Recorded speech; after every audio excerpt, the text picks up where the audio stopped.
Pyari Bazaar Wholesale and Retail, Pyari Junction, Padakkancherry. Gifts, arts and craft items, hamper boxes, electric toy vehicle, educational items, traveling and school bags, trolley boxes, office stationery, photo frame നിർമ്മിച്ചു നൽകുന്നു. Pyari Bazaar Wholesale and Retail, Pyari Junction, Padakkancherry. വിജ്ഞാന കേരളം ജനകീയ തൊഴിൽ പൂരത്തിന് തൃശൂർ ഒരുങ്ങി. 10,000-ഓളം പേർക്കെങ്കിലും തൊഴിൽ നൽകുക എന്ന ലക്ഷ്യവുമായാണ് ഇത്തവണ മെഗാ തൊഴിൽ മേള സംഘടിപ്പിക്കുന്നത്. ഏപ്രിൽ 26-നാണ് തൊഴിൽ മേളയുടെ തുടക്കം. വിജ്ഞാന കേരളം ജനകീയ തൊഴിൽ പൂരത്തിന് തൃശൂർ ഒരുങ്ങി. 10,000-ഓളം പേർക്കെങ്കിലും തൊഴിൽ നൽകുക എന്ന ലക്ഷ്യവുമായാണ് മെഗാ തൊഴിൽ മേള സംഘടിപ്പിക്കുന്നത്.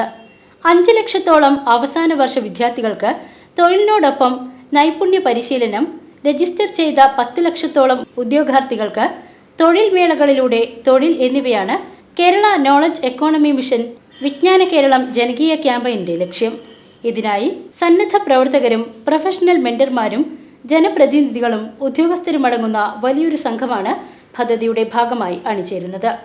മുൻ ധനമന്ത്രി തോമസ് ഐസക്കാണ് വിജ്ഞാന കേരളം ജനകീയ ക്യാമ്പയിനിന്റെ അഡ്വൈസർ. ഏപ്രിൽ 26-ന് തൃശൂർ എഞ്ചിനീയറിംഗ് കോളേജിലും വിമല കോളേജിലുമായി നടക്കുന്ന മെഗാ ജോബ് ഫെസ്റ്റോടെ തൊഴിൽ പൂരത്തിന് തുടക്കമാകും. തൊഴിൽ അന്വേഷകർക്കായി 3 ലക്ഷത്തോളം തൊഴിലവസരമാണ് സജ്ജമാക്കിയിട്ടുള്ളത്. നിലവിൽ 10,000-ഓളം തൊഴിൽ അന്വേഷകർ രജിസ്റ്റർ ചെയ്തു കഴിഞ്ഞു. ഗൾഫ് രാജ്യങ്ങളിലേക്കുള്ള വിവിധ സ്കിൽഡ് നിർമ്മാണ ജോലികൾക്കായി പ്രത്യേക മേള മെയ് 1 നടക്കും. പ്രാദേശിക ചെറുമേളകൾക്ക് പുറമെ തൃശൂർ കോർപ്പറേഷന്റെ ആഭിമുഖ്യത്തിൽ മെയ് 18 മുതൽ 23 വരെ മഹാ തൊഴിൽ മേളയും സംഘടിപ്പിക്കും. സംസ്ഥാന അടിസ്ഥാനത്തിൽ ഓൺലൈൻ അഭിമുഖത്തിലൂടെ ഇതിനോടകം നിരവധി പേർക്ക് തൊഴിൽ ലഭിച്ചു. തൊഴിൽ പൂരത്തിന്റെ വിജയത്തിനായി പദ്ധതി അഡ്വൈസർ ഡോക്ടർ തോമസ് ഐസക് നേതൃത്വം വഹിച്ച് ജില്ലയിലെ പ്രാദേശിക ചാനൽ പ്രതിനിധികളുമായി ചർച്ച നടത്തി. കേബിൾ TV ഓപ്പറേറ്റേഴ്സ് അസോസിയേഷൻ പദ്ധതിക്ക് പൂർണ്ണ പിന്തുണ നൽകി.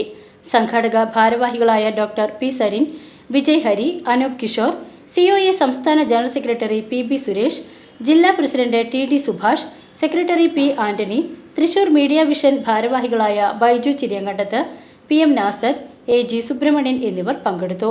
VCV news, Thrissur.